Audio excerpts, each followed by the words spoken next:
Okay, so let me scroll forward a bit, move me a bit, and question 4. Which productivity equation is correct?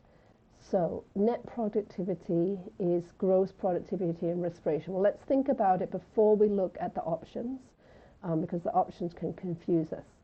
This is how much we get in our paycheck.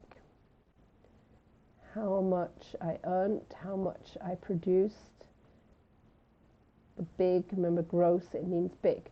So my gross productivity is the amount I got overall, and that is going to equal the amount that I got put into my bank account. But remember, they took out taxes, so I have to add in the taxes of respiration. So gross productivity is net productivity and respiration.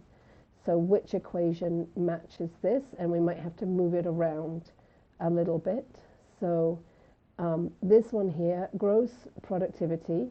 So we can ignore, we can think about this. So gross secondary productivity. Okay, so they're consumers, so they're going to be eating food, food consumed minus energy in feces.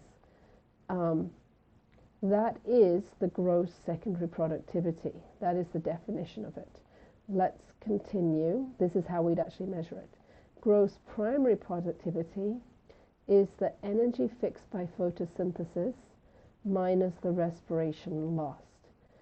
So this one, if we're subtracting the respiration, that means we're paying the taxes. If we pay the taxes, then this is net, not gross. So it's not answer C.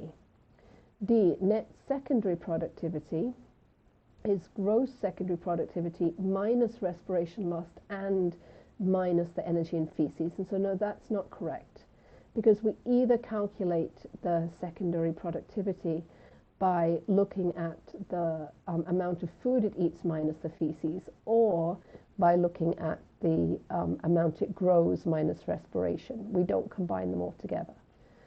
The first one then, so net productivity equals gross productivity plus respiration lost.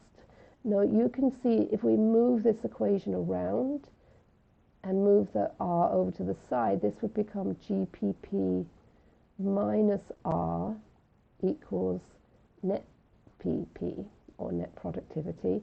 So it's not gross productivity plus R, it's gross productivity minus R. Remember, the net productivity is the amount we pay after taxes, because we have to subtract the respiration loss. So it's not this one. So the answer must be B.